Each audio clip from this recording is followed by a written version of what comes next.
The Party Surprise. In the hills of Sodor, it was time for the Thin Controller's winter holiday party. The party was held at his house. All the children looked forward to it. Mr. Percival and his family lived near the engine depot, so all the narrow-gauge engines could enjoy the party too.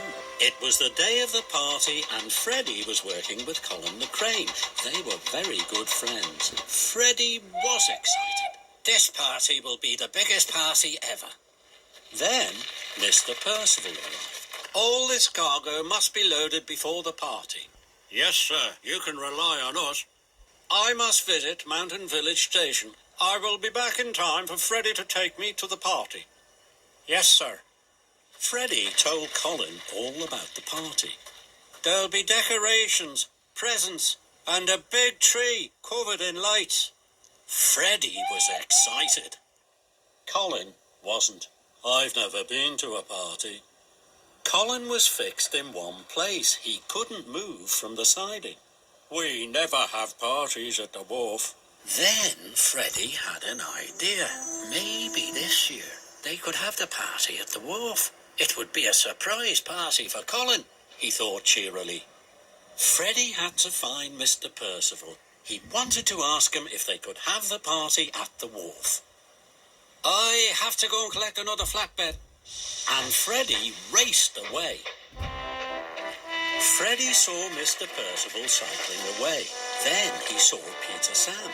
Peter Sam was pulling flatbeds full of presents and coloured lights. They must be for the party, Freddie huffed to himself. I have to stop Peter Sam taking them to Mr. Percival's house. So Freddie didn't chuff after Mr. Percival. He raced after Peter Sam instead. Peter Sam, stop, stop. The party is now at the wharf. Peter Sam was surprised. It will be a surprise party for Colin. I'll take your flatbeds. Will you tell the other engines? All right, Freddie. And Peter Sam raced away. Freddie shunted the flatbeds to Colin. Leave these flatbeds until I come back. Colin was puzzled, but he still had lots to do, so he carried on working.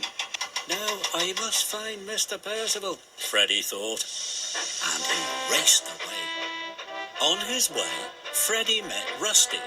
There was something long and pointy on his flatbed. It's the tree for the party. The party is now at the wharf. Rusty was surprised. I'll take your tree. Will you tell the other engines? All right, Freddie. And Rusty raced quickly away. Freddie puffed and huffed to Colin. Leave this flatbed until I come back. Colin was puzzled, but he still had lots of other work to do. And Freddie raced away.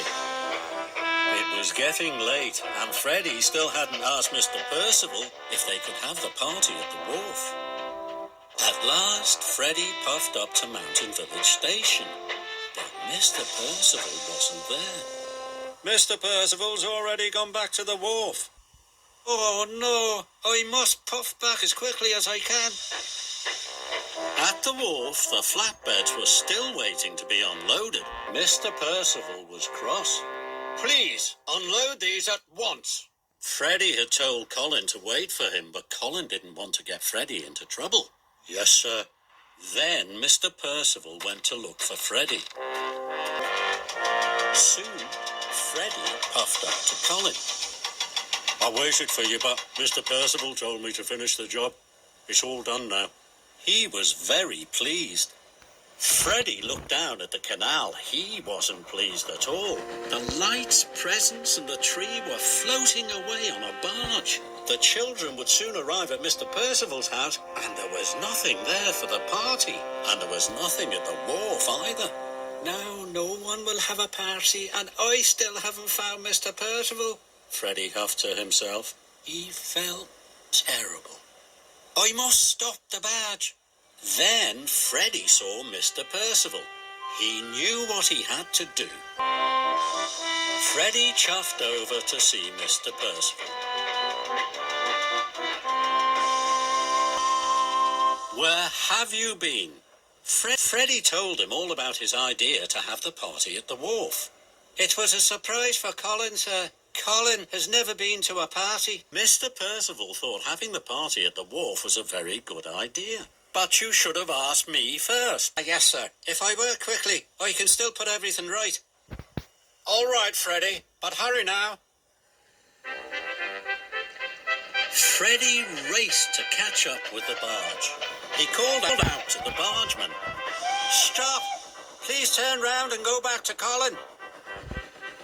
All right, Freddie.